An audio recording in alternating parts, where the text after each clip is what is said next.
అది 2016 university of tattoo hospital Estonia.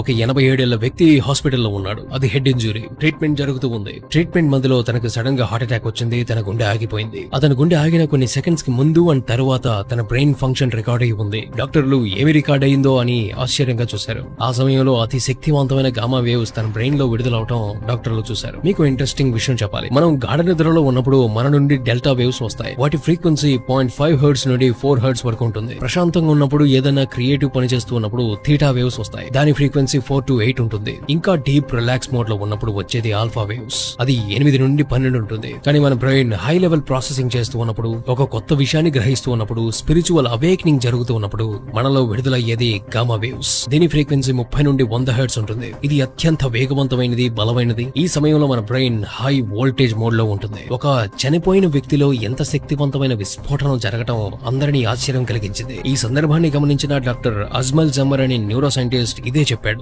చనిపోయిన తర్వాత మెదడు తన జ్ఞాపకాలని మొత్తం స్క్రోల్ చేసి ఒకసారి చూస్తుంది అని.